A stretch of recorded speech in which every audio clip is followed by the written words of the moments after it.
ஸ்ரீ குருப்யோ நமஹ. தெய்வத்தின் குரல் நான்காம் பகுதி, முதற் தொகுப்பு, மங்களாரம்பம். எளிதில் கிடைப்பவர். இப்படியெல்லாம் பயமாக கஷ்டமாக இருப்பவைகளை எளிதாக ஆக்கித் தருவதற்குத்தான் நமக்கு பிள்ளையார் இருக்கவே இருக்கிறார். எங்கே பார்த்தாலும் படர்ந்து கிடக்கும் அருகம்புல்லை பிய்த்து அவர் மேலே போட்டுவிட்டால் போதும், அதிலேயே திருப்தியாகி விடுவார்.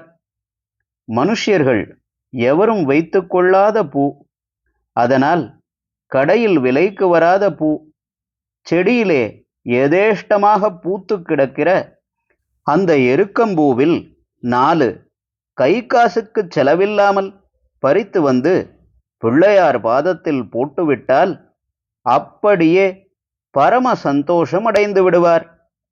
ஏதோ பிறப்பம்பழமோ கொய்யாப்பழமோ பரம ஏழைக்கு கூட கிடைக்கக்கூடியது, அதை கண்ணில் காட்டினால் குளிர்ந்து போய்விடுவார். இன்னும் கொஞ்சம் நமக்கு வசதி இருந்தால் ஒரு தேங்காய் அர்ப்பணம் பண்ணலாம்.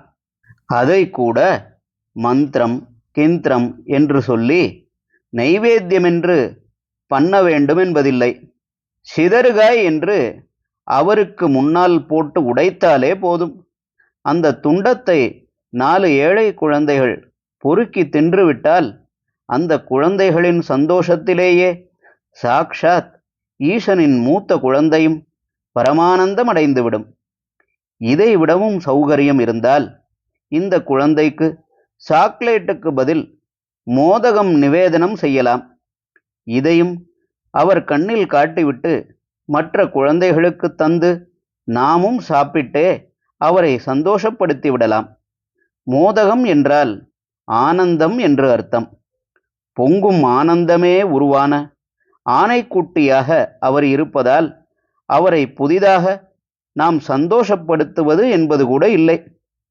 அவரிடம் போய் நின்று விட்டாலே போதும், பிரீத்தி அடைந்து விடுவார். நாமும் அவர் பிரீத்தியை சம்பாதித்து கொண்டு விடலாம். தத்வாரா, அதன் வழியே ஈஸ்வரன் அம்பாள் ஆகியோரின் பிரீத்தியையும் பெற்றுவிடலாம். அவரிடம் போய் நிற்பதிலும் கஷ்டமில்லை. அவர் கோயிலுக்கு என்று நாம் சிரமப்பட்டு கொண்டு எங்கேயோ அலைந்து திரிந்து கொண்டு போகணும் என்பதே இல்லை. எந்த சந்து பொந்து பக்கமாக, ஆற்றங்கரை குளத்தங்கரை பக்கமாக, அரசமரப் பக்கமாக நாம் போனாலும் அரை மைலுக்குள் 4 பிள்ளையார் கோயிலாவது கண்ணில் பட்டுவிடும். கொடிக்கம்பத்துக்கு அந்தண்டை நமஸ்காரம், கர்ப்பகிரகத்துக்குள்ளே போகப்படாது, நந்திக்கும் குறுக்காலே போகப்படாது. இந்த மாதிரி கட்டுப்பாட்டுக்கெல்லாம் இடமில்லை. அவர் இருக்கிறதே ஒரே உள்தான். அல்லது அது கூட இல்லாமல் ஆகாசம் பார்க்க அவர் வாட்டுக்கு காற்றாட மரத்தடியில் உட்கார்ந்து கொண்டிருப்பார். தீண்டாதாரா, இதர மதஸ்தர்களா, பார்க்கலாமா கூடாதா என்ற கேள்விகளுக்கெல்லாம் இடமில்லாமல் சகல ஜனங்களின் கண்ணிலும் படும்படி உட்கார்ந்திருப்பார். ஹரஹர சங்கர, ஜெய ஜெய சங்கர. தெய்வத்தின் குரல் மேலும் ஒலிக்கும்.